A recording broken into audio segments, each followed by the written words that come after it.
Any advice for people who think that they might have like missed out on their passion or their a second career kind of thing?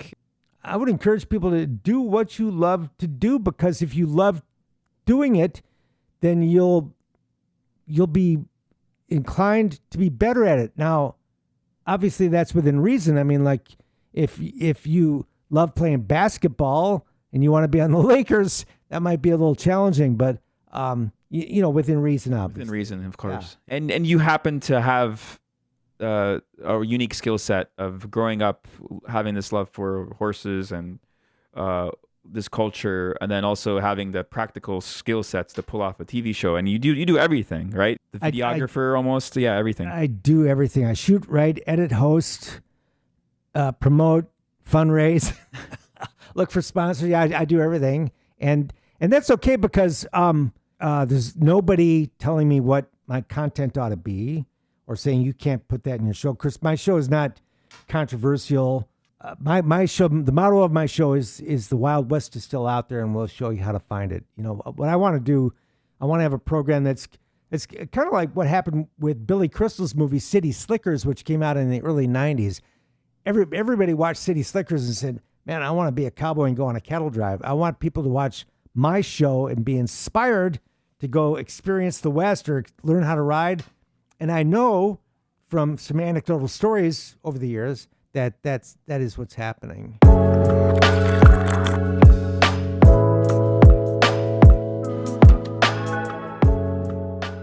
Wake up, sleeper, and welcome to the Christ and Coffee podcast. My name is Dr. Haig, and today we're going to talk about all things Wild West.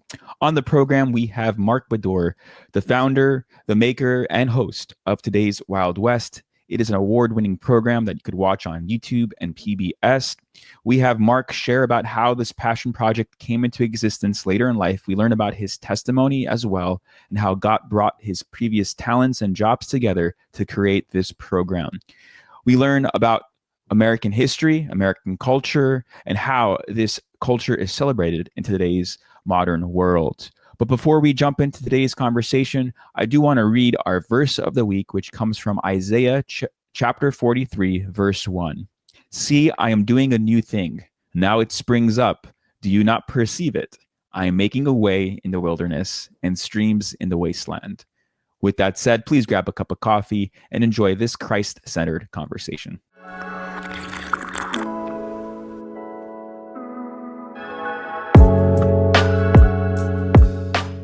Mark, welcome to the Christ and Coffee podcast. I'm so glad you're finally on the program. Thank you. Great to be here.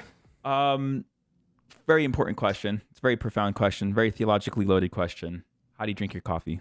Black, of course. That's the only correct answer, even though I don't tell my other guests that, but the listeners at this point will know that I also drink my coffee black. And if you love the taste of the coffee, there's the only way to drink it. And I do. And when did you start drinking coffee? I started in high school. We used to go out to this restaurant called Perkins. Where was this?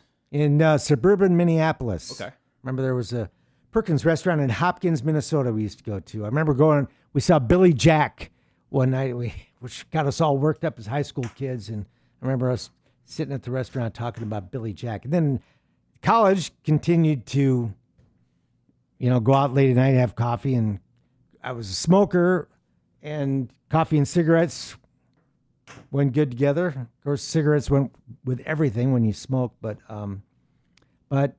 yeah, I've always liked coffee. And then I worked in TV news for a long time, and a lot of late nights in TV news. So you're always drinking coffee up until midnight. And then I kind of got immune to it. So you work till midnight, go home and go to sleep. So yeah, well, amazing.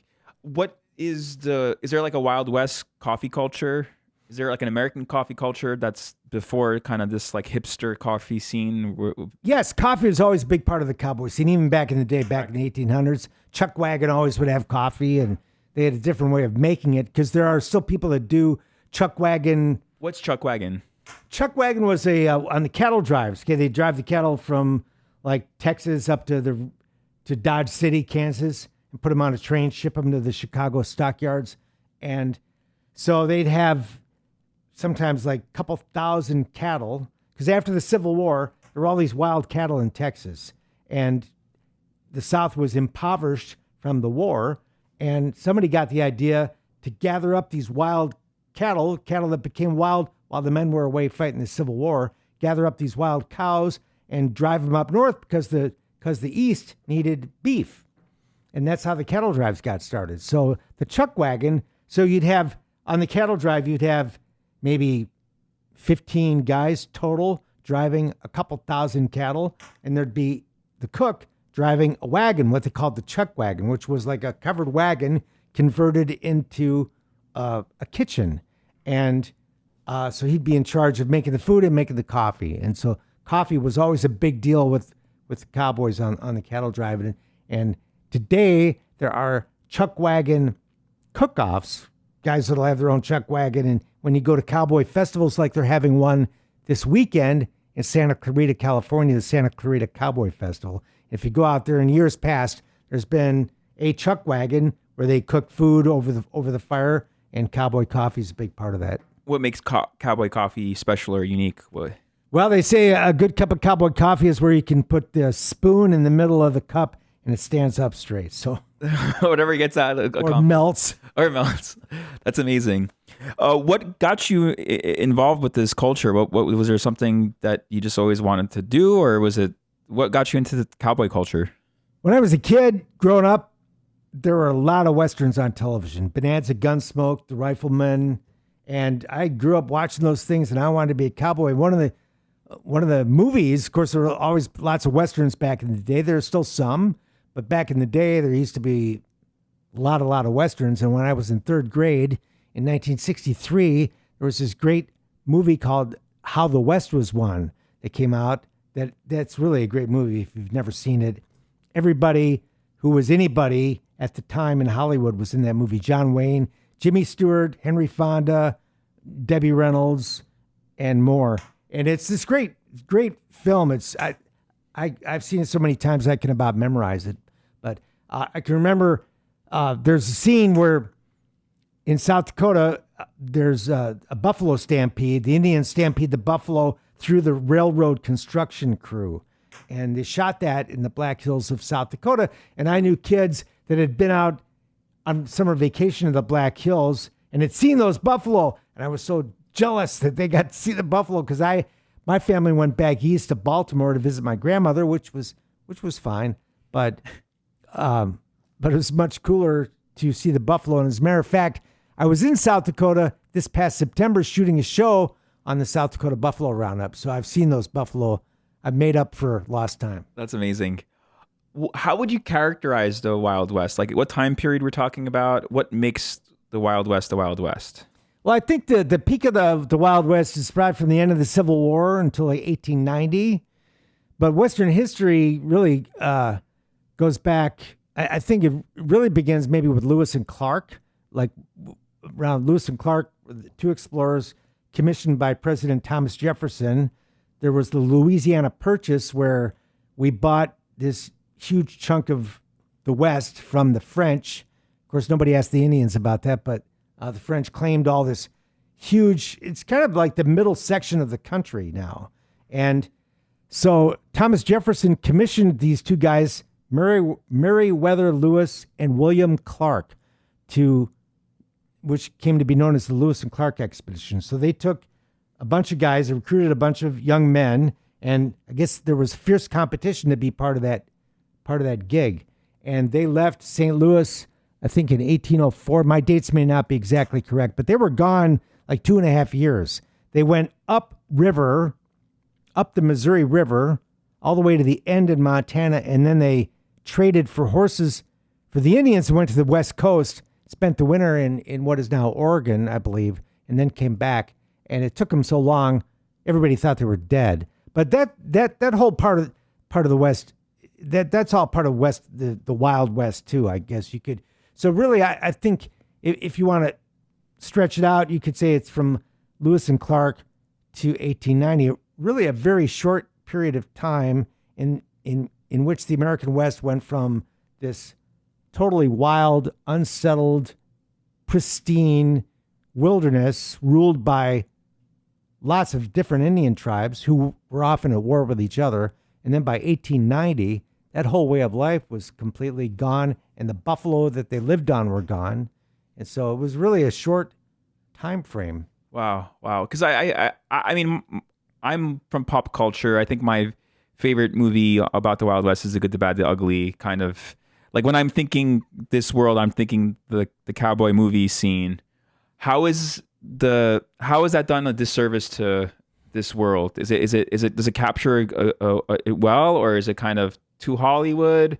What are your thoughts on the cowboy movie culture and the actual history? Well, I think good, bad, and the ugly. By the way, is rated by a lot of people as the very best Western ever made. I think that the reality of the Old West certainly was violent. I mean, you read about there's a guy named Clay Allison. I can't remember what town he was in. It might have been Dodge City or Hays, Kansas, during the 1870s. Somebody was snoring in the next room, so he took out his gun and fired into the room until he killed the guy. And I think nothing of no consequence. So it was violent. It was I think there was no law, but I don't think it was near as violent as Hollywood makes it out to be. I've read that, like, your typical cowboy on a cattle drive or a typical cowboy working, they often carried guns. They often didn't, because guns are heavy and they kind of get in the way when you're roping cattle or whatever. But I've heard that the typical cowboy back in the day had a pistol and a box of shells and hardly ever used it. Maybe to shoot coyotes or something like that. But so I think the movies are great in that they get people interested in that. When, like, Billy Crystal, City Slickers, movies like that inspire people to want to get out on a horse and do a cattle drive and experience that whole way of life, which to me is great. And I think I know that that's what my television show does too, because I've met people who have seen my show and have gone to a dude ranch or gone on a cattle drive or gone to U.S. Cavalry School. So I think one of the things about the movies that are being made today is I think that they portray the West and our Western history like a lot of media does, in the most they paint Americans that lived in the 1800s as the most despicable, bloodthirsty, Nazi type. They often paint our history in the worst possible light. So I think there's a balance there between glorifying it, American history, and making us look like just the worst people that ever walked the earth. So, because there's a new program, I was just watching the trailer, and it's just an incredibly violent, awful, horrible movie. I mean, I saw the trailer. I don't want to see the show.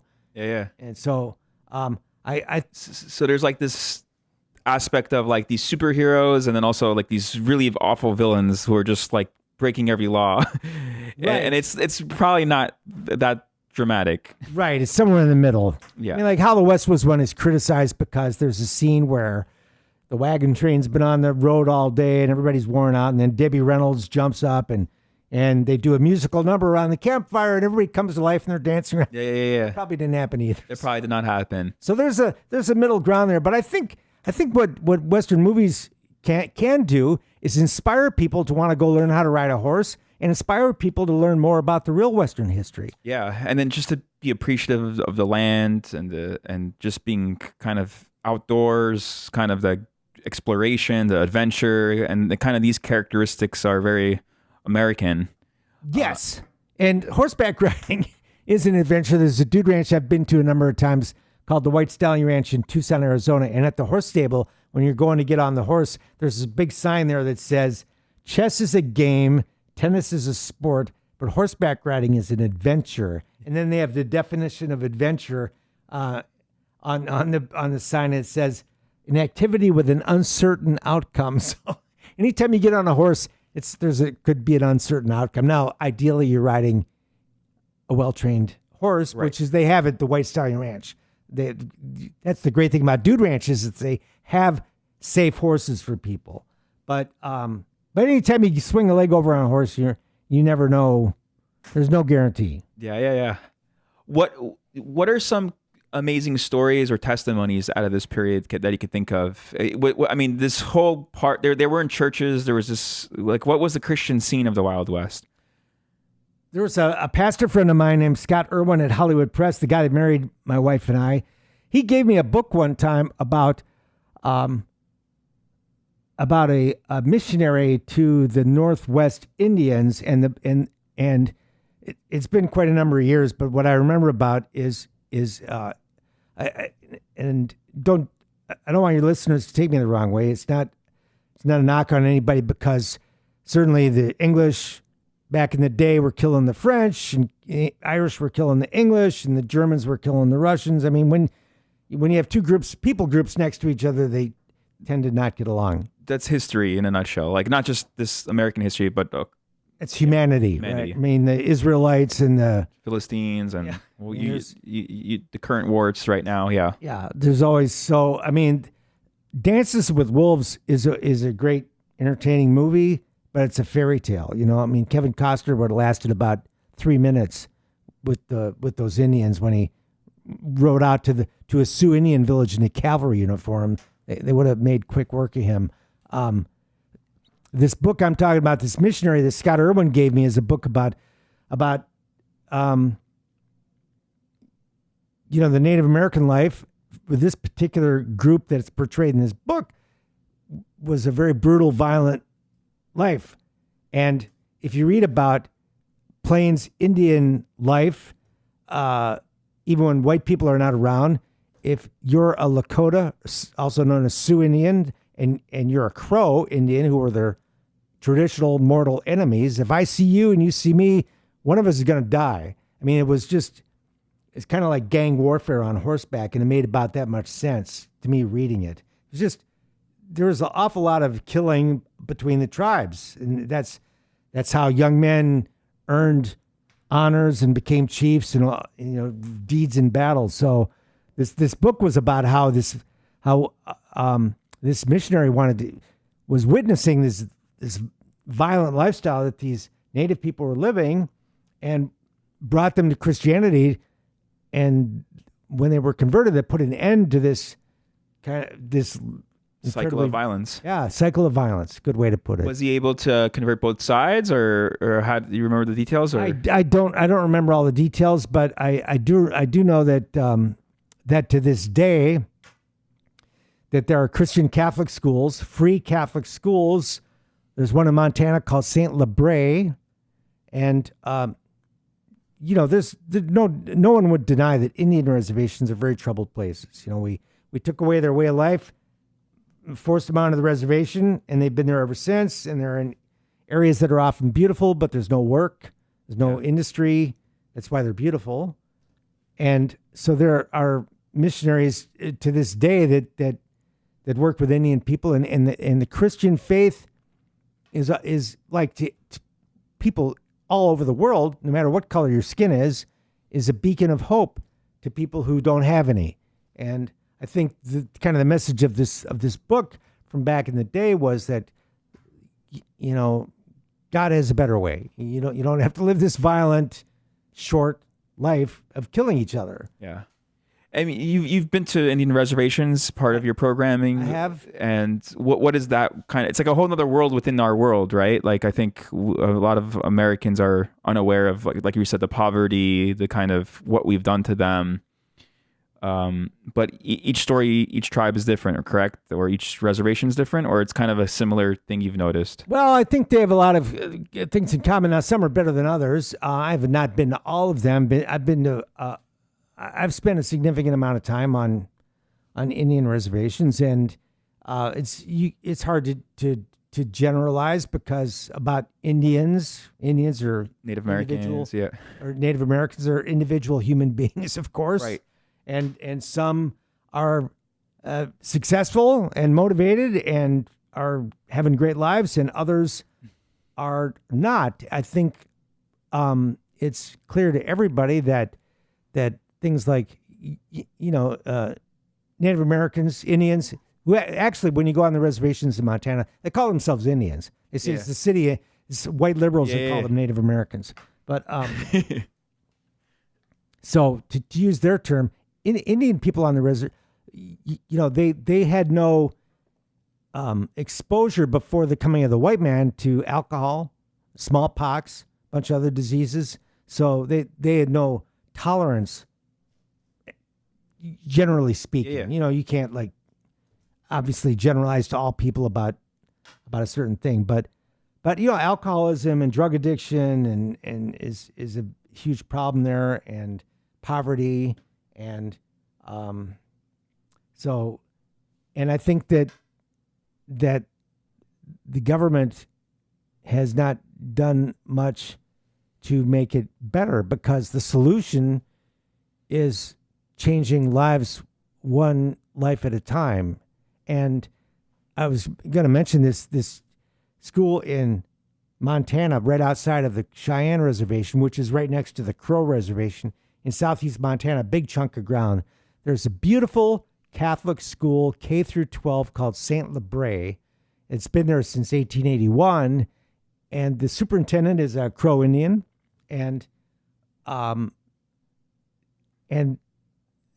are a lot of kids. I've been told over the years, their parents may be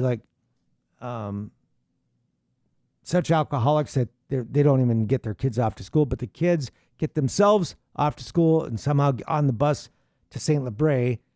And St. Lebray has a great track record of being a beacon of hope to people that don't have much, and showing Native American kids what's possible, because a lot of those kids don't even know what's possible. Yeah, when you're growing up in poverty out in the middle of nowhere. So, and so I send them, $20 when I can. And, and that's how they live. Those schools are totally free, and that's how those schools are operated on, is all by donations.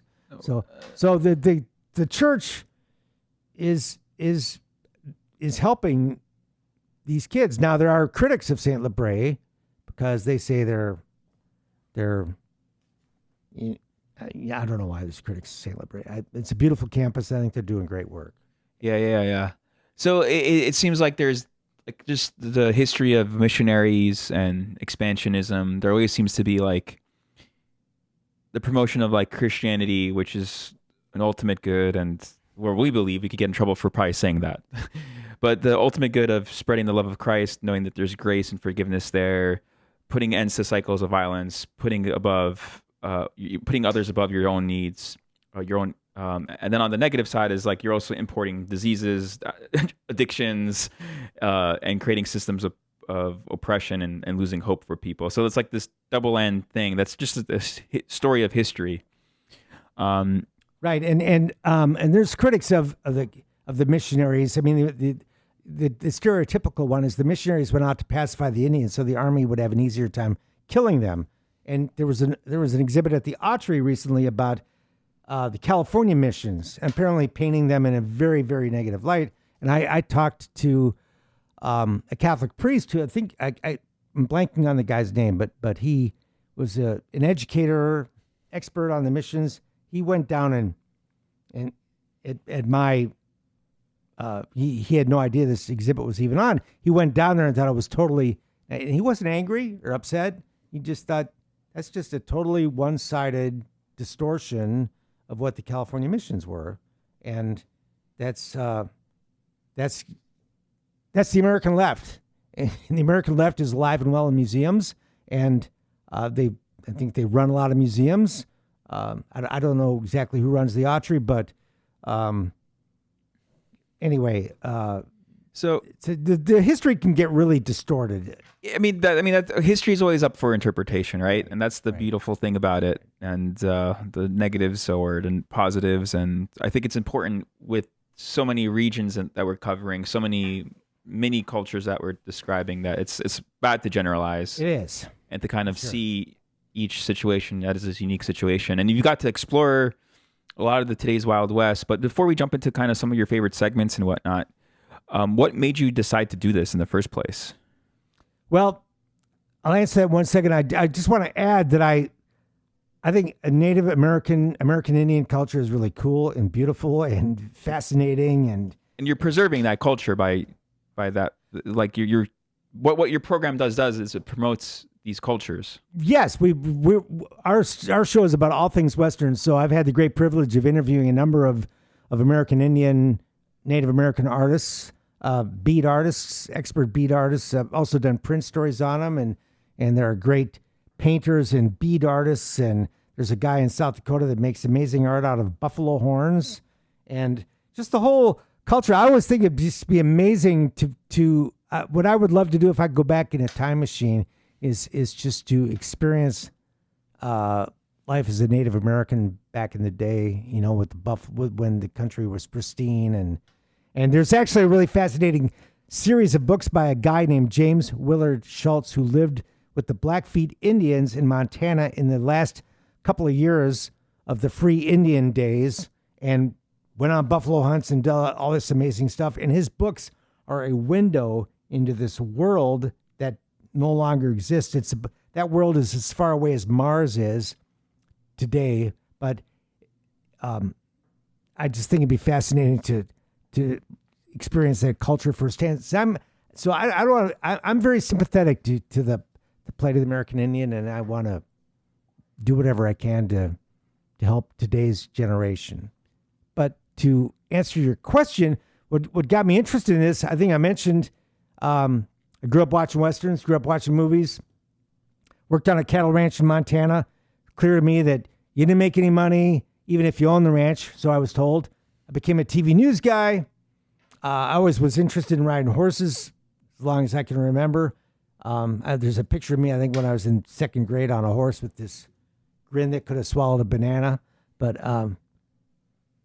I was in Los Angeles. So I went and had a career in television news, starting in Mason City, Iowa, where I was the reporter, the anchor, the writer, the producer, the photographer, the videotape editor. I started there. I ended up in Los Angeles working as a news writer for first KNBC and then KCAL. And in 1999, I saw a blurb in the LA Daily News about the Pierce College Rodeo. Went out to that and discovered they had this horseback riding program at Pierce College where they taught you how to saddle, bridle, pick up the feet, clean out the hooves, and taught you how to ride a horse, which I thought I knew a little bit how to do. I discovered at that school I knew nothing about riding horses. And that started me on this journey, opened my eyes to this whole world that, despite my interest in TV Westerns, I had no idea even existed.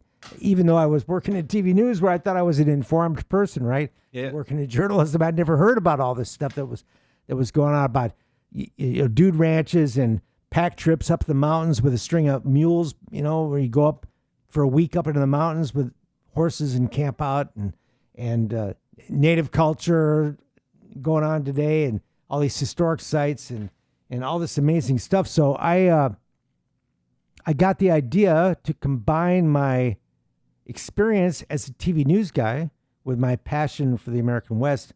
And long story short, I created this show called Today's Wild West, a half-hour documentary-style TV series on all things Western. And you did this like later in your career. Any advice for people who think that they might have like missed out on their passion or their a second career kind of thing? Like, what made you take that leap? Because most people, I think, wouldn't be like, all right, I'm going to now pivot my career and do this program on my passion. You have any advice for people who maybe, like never having the desire to take that leap of faith and just try to do something that they always wanted to do? Well, I think one of the reasons I did it, I'd love to have kids. I don't have kids. So I wasn't saving for college. I wasn't supporting anybody. I was married to my wife, Marilyn, but we don't have children. So if you're raising kids, saving for college, it's a little tough to like run off to Hollywood or whatever. Yeah. I think, though, that said, that it's, I'm sure everybody's heard it. You should do what you love. You should follow your dream. It's best to do that in a practical way if you can. And I think that if I had looked at this as a I think one thing about the cowboy world is people do it because they love it. I don't think there's hardly anybody in it who's doing it because they want to get rich, unless you're Kevin Costner making movies about it. I think people do it. I do it because I love doing it. I mean, I'm paying the rent every month and all that kind of thing. But Yeah. I think I made a lot more money working for Channel 2 Yeah. in Los Angeles than I have doing this television show. But I've had a lot more fun doing this television show, and I've met all these amazing people and had all these amazing experiences. So would I trade the last 10 years doing this show to be back in the news business where maybe my bank account would be bigger? I'd have to say definitely not. But I was in a position to be able to do it too. Like I say, I wasn't supporting kids or whatever. So it's tough if depends on what your circumstances are. Right. I think I would encourage people to do what you love to do, because if you love doing it, then you'll be inclined to be better at it. Now, obviously that's within reason. I mean, like if you love playing basketball and you want to be on the Lakers, that might be a little challenging, but within reason, obviously. Within reason, of course. Yeah. And if you know what your goals and talents and abilities are.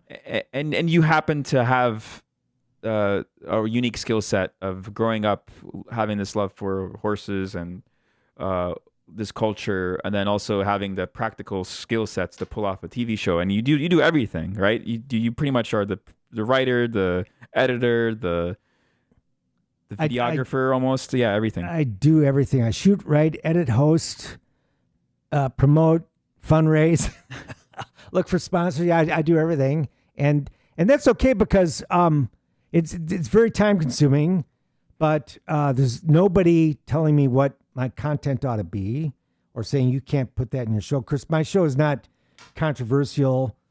We don't get into heavy issues like what we were just talking about with. Yeah. My show, the motto of my show is the Wild West is still out there, and we'll show you how to find it. You know what I want to do. I want to have a program that's kind of like what happened with Billy Crystal's movie City Slickers, which came out in the early '90s. Everybody watched City Slickers and said, "Man, I want to be a cowboy and go on a cattle drive." I want people to watch my show and be inspired to go experience the West or learn how to ride. And I know from some anecdotal stories over the years that is what's happening. That's amazing. What are some of your favorite segments you've made? Well, before I answer that, there's something that popped in my head about how this all came to be. So I was working in TV news, and I had become a Christian when I was 15, and then I only lasted about a year. I was like the seed on the path.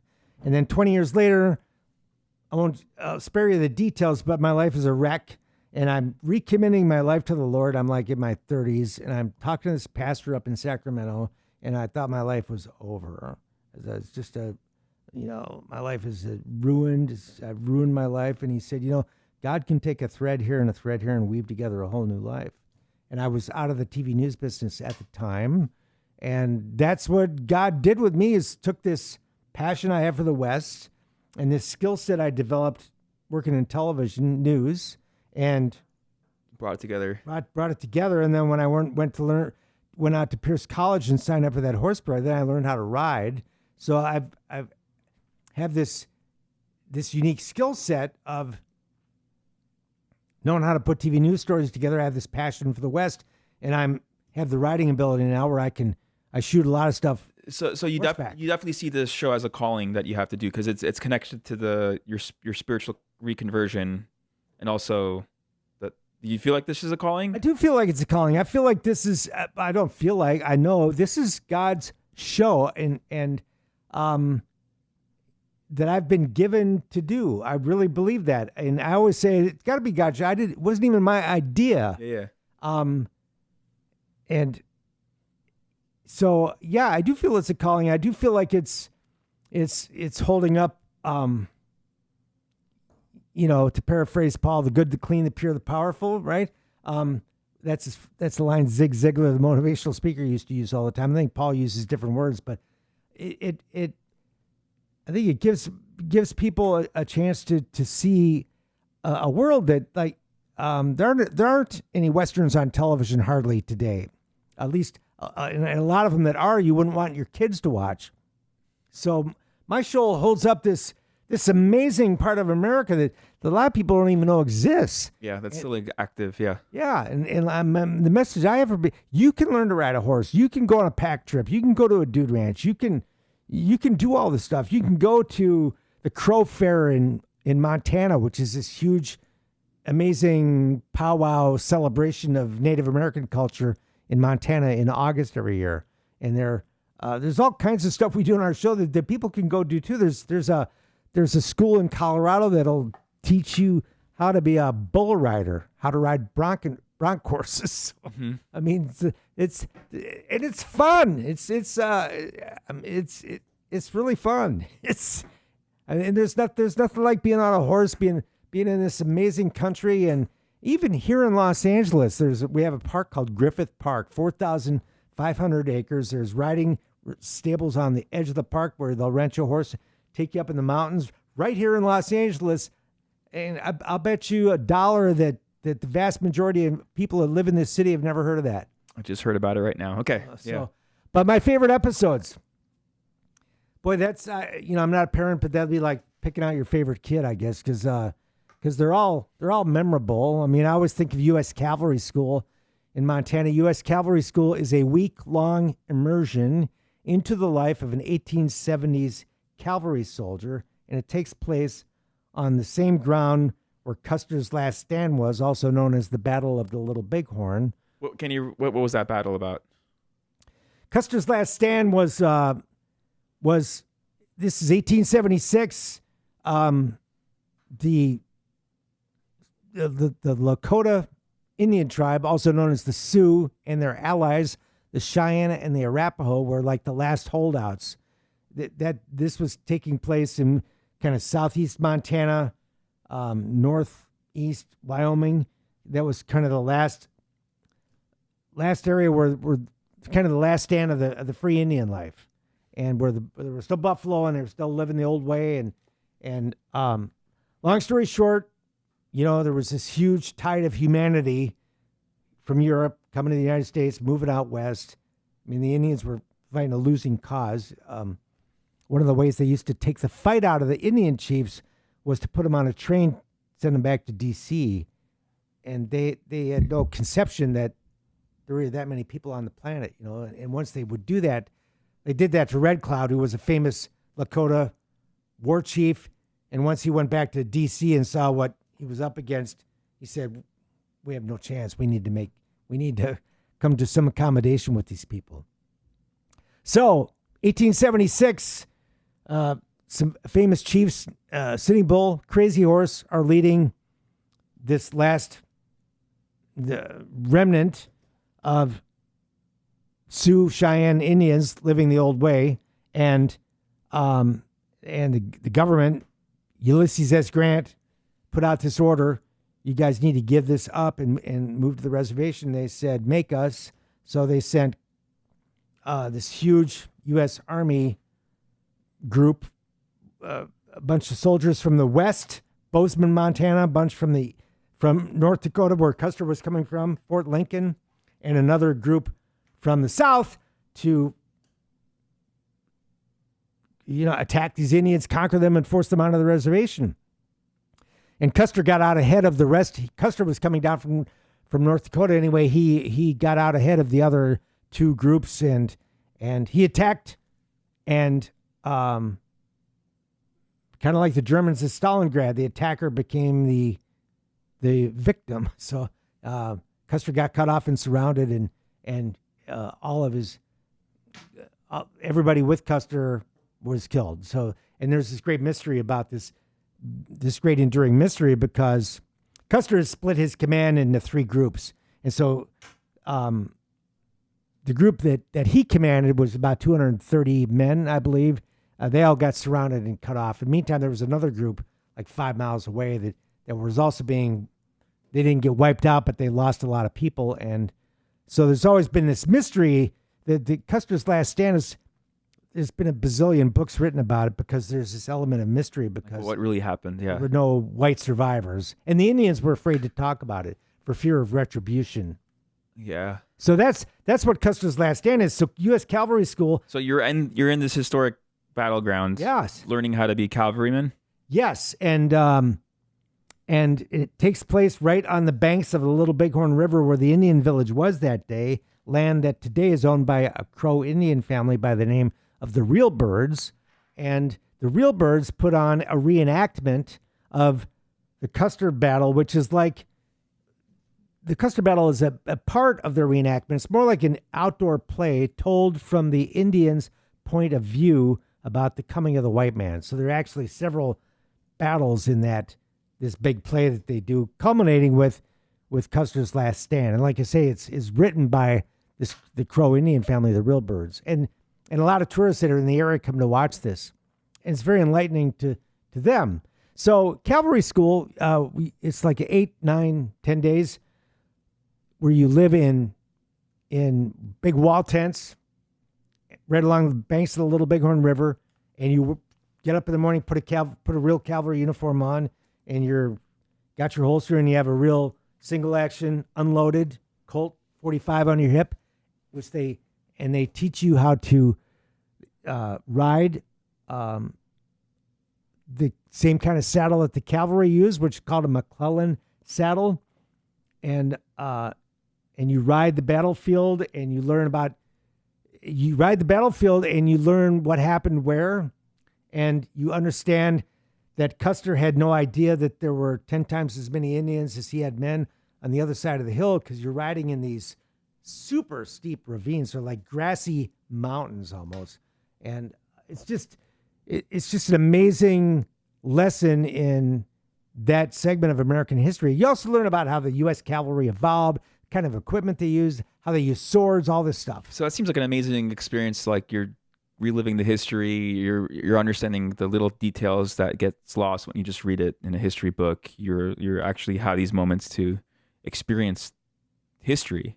And it seems like you're preserving history, capturing history, and encouraging people to not lose sight of this kind of lifestyle of riding and exploring nature, of cattles and rodeos and everything else. So it's quite amazing, and your passion is very apparent, and it's just cool to hear it. And it's also funny too how like when you became like a all-in Christian, the passion got more. And I feel like that tends to happen when people become Christians. They become passionate about these things that God cares about. So it's cool to see that this show is born out of a calling, born out of these dormant passions kind of being reawakened, and like now I want to show people, and there's these things that are still active, and I want to just encourage people just to live it out and learn and enjoy. So it's really amazing stuff. Was there really a segment that you regret, or like was too hard and not worth the effort, or because you've done quite a bit? I've done 48 half-hour episodes. By the way, I have to just add about the cavalry school thing is that that does not like glorify General Custer as like some hero. It also doesn't paint him as an evil, genocidal Indian killer. I think one of the things you learn about being there is that Custer, like General David Petraeus in Iraq, was carrying out the orders of the president. Yeah. He wasn't setting the policy. So it's Custer has been painted in a like some demon or something, but he was a general in the army following his orders. But anyway, I can't say there's ever been an episode that I regretted doing or that was really they're difficult and they're time consuming, and when you're out there, like I don't have a script when I go out there, so it's not like I'm working off of a plan. What I try to do is be a fly on the wall and just capture the experience. So I'm like always shooting and end up with a mountain of tape to go through when I get done. So there's a fair amount of pressure when you're there because you get one chance to capture that one moment. Yeah, you're doing a lot of showing, not just telling. You're like, Right. This is what it looks like. This is the experience. You could do this too. But Yeah, I mean, so you've done 48 episodes, you said, or how many episodes? I have 45 that are on the air now, and I've finished 3 new ones, and I'm working on another 3 for this year. So And within each episode, there's about 3 different segments. right, each show is a half hour long. There some shows like U.S. Cavalry School. I've done a few that are just one topic. Yeah. But most shows have like 3 segments, maybe 4, sometimes 5, depending on how long they are. But So like over 150 experiences of the Wild yeah. West, and that's quite remarkable. Yeah. And there's so many stories we could unpack, but you captured many of them for the viewers to watch. And one of the things that you mentioned, this passion I had that was reignited after I got recommitted to the Lord. You know, people have this, I think, have this idea that being a Christian is like, you know, God is this cosmic buzzkill that just wants you to sit in church all the time and lead a boring life. I'm having more fun doing this than I've ever had in my life when I was, you know, smoking 2 packs a day and drinking too much and doing other stupid things. And, and God's plan is God wants you to have a great life. He wants you to be successful. He wants you to have fun. He wants you to be happy. He wants you to be fulfilled. And that doesn't mean you're not going to have some difficult challenges, but he'll be there to help you through. So I just got to tell people, when you're following the Lord, and I'm all work in progress, but it's way better than the alternative because I've done both ways. Yeah. With that said, one final question, and you might have just answered it, but what is one message you would like to tell to the church in America? Well, I think it's a message I would tell everybody. You know, I do a television show, so I want you to watch my TV show, but then I want you to go out and live and get outside and see the stars and get on a horse and experience life. I think, you know, it's hard to, like we've talked about, you can't overgeneralize with anybody, whoever it is, the church or whoever, but I think,